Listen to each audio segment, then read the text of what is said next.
আমরা যেই মুহূর্তে এখন আওয়াজ কইরা বয়ান শুনতেছি আর আমিও বয়ান করতেছি, এই মুহূর্তে আমরা নিরাপদে বসা, কিন্তু গাজার মুসলমান ভাই বোন তখন আতঙ্কে কখন মাথার উপরে বৃষ্টির মতো বোমা নিক্ষেপ হয়। 18 থেকে 19,000 শিশু সন্তানকে ওরা খুন করেছে।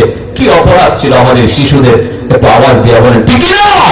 কি অপরাধ ছিল আমাদের শিশুদের? শিশুরা জানে না দুনিয়াতে দুশ্মনকে, শিশুদের কাছে সবাই হলো আপন।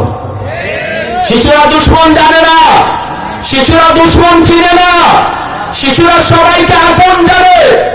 আন্তর্জাতিক নীতিমালায় শিশু হত্যা করা দণ্ডনীয় অপরাধ, কিন্তু গাজার 18,000 শিশু কেন খুন হলো?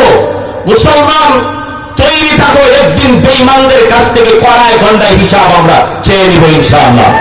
আওয়াজ দিয়ে বলো ঠিক না? ওরা দাজ্জালের অপেক্ষায়, আমরা ইমাম মাহদির অপেক্ষায় ইনশাআল্লাহ।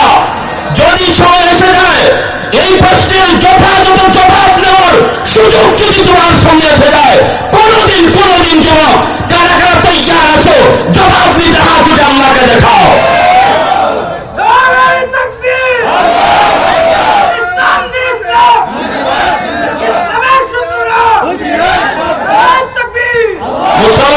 মুসলমান মনে রাখবা, আমাদের স্লোগানটাও আমাদের একটা পাওয়ার। ওদের কাছে অস্ত্র আছে, আমাদের কাছে নারায়ে তাকবীর আছে।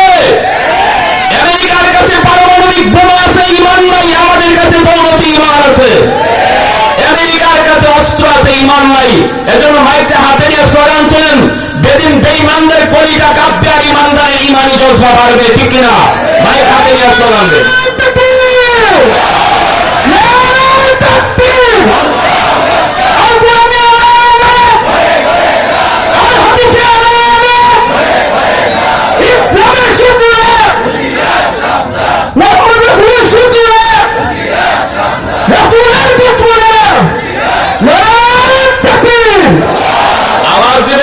আমার ভাইরা শুনেন, আমরা ফিলিস্তিনে গাজায় গিয়া যুদ্ধে সামিল হওয়ার সুযোগ আমাদের হাতে নাই, কিন্তু আমরা এখানে বৈশাখ আল্লাহর কাছে তাদের পক্ষে আওয়াজ তো উঠাতে পারবো। এই আওয়াজ উঠাইতে যদি গলা ভাঙে, এটাও হাসরের মাঠে সাক্ষী হবে ইনশাআল্লাহ। আমরা আমাদের মাননীয় সরকার প্রধানকে ধন্যবাদ জানাই। এই আন্তর্জাতিক আদালতে ইসরায়েলের বিরুদ্ধে যে মামলা হয়েছে, এই মামলায় বাংলাদেশও শরীক হয়েছে। আল্লাহু আকবার করে বলেন।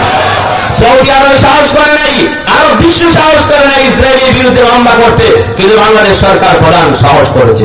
আমরা ভালোকে ভালো বলবো, অবশ্যই বলবো।